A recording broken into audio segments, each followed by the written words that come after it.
Yo, what's good, people? So you're undecided on whether or not you want Chasca. You've got one leg in and one leg out. Get it? Let's look at a kit built in teams and you can make a decision from there. So what does she do and how do we play her? I'm going to explain all the logic and then I'll summarize it in one sentence so you'll all understand exactly how Chasca works. Simply put, press a skill and she levitates like Wanderer. She'll get a thing on screen showing 6 Animo bullets. You can tell they're Animo because they're green. For each Pyro, Hydro, Cryo or Electro character in the team, she'll convert one of these bullets when you hold a charge attack. With her having 3 teammates, you can convert 3 bullets. Her passive allows you to convert a 4th bullet based on how many different Pyro, Hydro, Cryo or Electro elements she's run with. One element gives a 33% chance to convert it, 2 gives a 66% chance, 3 gives a 100% chance. For example, a team of Dia, Xiangling and Bennett means you have a 33% chance to convert the bullet because she's only being run with Pyro. Swap Dia for Farina, now you have a 66% chance because there are 2 other elements. Swap Xiangling for Rosaria and that 4th bullet will 100% be converted because you now have 3 elements. Again, it's just Pyro, Hydro, Cryo and Electro. Animo, Geo and Dendro don't count. Releasing the charge attack means she'll deal 6 instances of damage, and each instance will be converted into whatever element her bullets are on the screen. You definitely want to convert them because the Animo bullets deal shit damage, but when the bullets are converted into other elements, the damage is decent. To summarize quickly, because there was a lot to digest there, press a skill to float,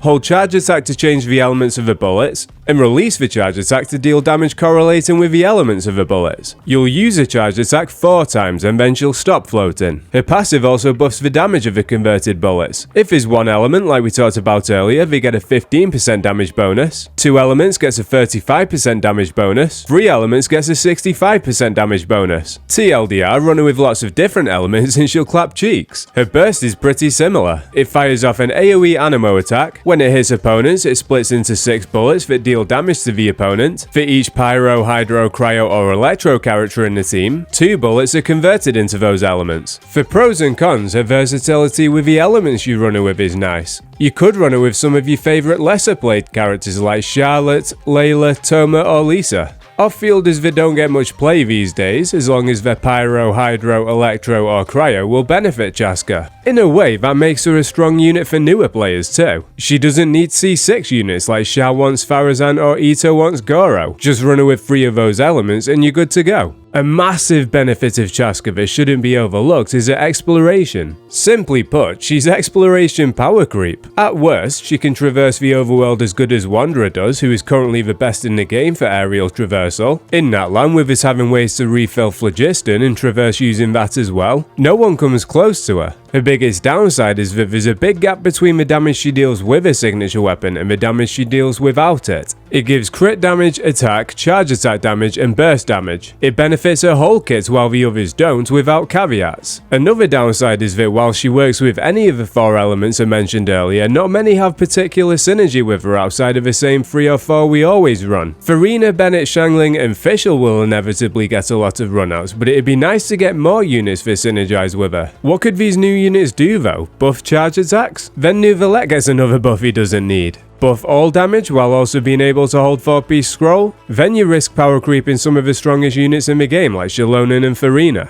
I'm interested to see how they go about it, but we could definitely start with a strong Cryo unit. Hopefully Seat Lali can be that. In terms of weapons, her signature will obviously be best. One of the downsides, as I just mentioned, is the gap between her signature weapon and everything else. With Chasca getting so much crit rate from her attention stat and her artifact set, which we'll get onto in a minute, crit damage weapons are good choices. Her signature aside, Aqua Simulacra will be her next best, followed by Linny's weapon, and then Thunder Impulse is an option too. She won't get anything from the Thunder Impulse passive with her not using normal attacks, but the attack and the crit damage is still solid for her. The Fontaine Craftable Song of Stillness is a strong free-to-play option with it giving 32% damage bonus, but you do need her to receive healing in order to trigger the bonus. If you're running her in a team with a shielder for sustainability instead of a healer, this will be an issue. In a team with Farina and a healer like Bennett for example, it won't be. You can go for crit rate options like Cyan from the Battle Pass or even Skyward Heart, but you'll probably end up overcapping on crit rate. Another two options, both gacha weapons unfortunately, are Range Gauge and the new one Flower Wreathed Feathers. Range Gauge gives attack and damage bonus, the new one gives charge attack damage. You will want refinements though, and realistically that's going to be difficult. Without them you might as well use the Fontaine craftable. A niche weapon is the Inazuma craftable Hamayumi. It has an attack substat and gives 24% charge attack damage when her energy's full. For niche teams where you're running her with a shield and not a healer so you're not able to trigger the Fontaine craftable's passive, this could be a solid option. You won't be able to use a burst, but it could be fun in teams with shorter rotations where you just want to spam her charge attacks. Her artifacts are easy, just use Obsidian Codex. I've seen discussion about whether you could give a 4-piece Viridescent Venera or even a 4-piece of a Natlan support set a scroll. Don't do it to yourself, she's a DPS, give her the DPS set. Give the support set to a support unit.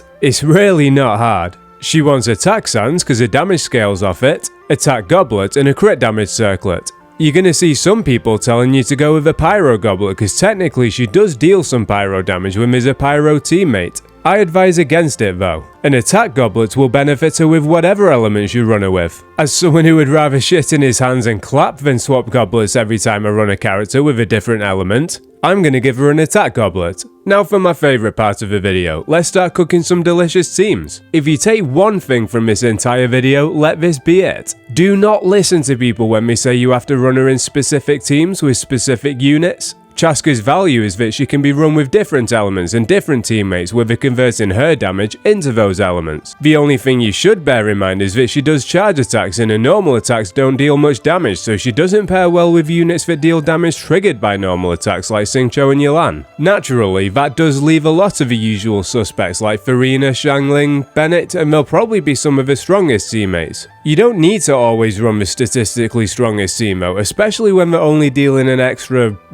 4% damage? Personally, I think running the same 1 or 2 units is what leads to burnout, so let's have some fun. Swapping Xiangling out for Auroron gives us his Taser Vape team, and Auroron will be less energy hungry than Xiangling. He also gives us 4-piece scroll. One of Rosaria, Layla or Shenhe gives you cryo application for some different reactions. Shenhe will buff Chasca's cryo damage, Rosaria will buff the team's crit rate, Layla gives resistance to interruption, attack from 4-piece tenacity, and can hold Freedom Swan to give a charge attack damage bonus and even more attack. Her C4 isn't a game changer, but it does give a little bit of damage scaling off Layla's HP. You don't have to run her with 3 different elements. It does give Chasca more damage, but if you wanted to shift the balance of the team's damage a little, you could run her as the on-fielder in a burning team with Emily, Farina and Bennett. She still has a 66% chance to convert a 4th bullet and still gets a 35% damage bonus from her passive. Charlotte's also a good option for Farina teams with a team healing, but if you want to take Farina out of there, you could run a combination of 3 elements like Fischl, Toma and Rosaria. Rosaria gives everyone crit rate, which is appreciated, and Toma's C6 is going to give Chasca some charge attack damage.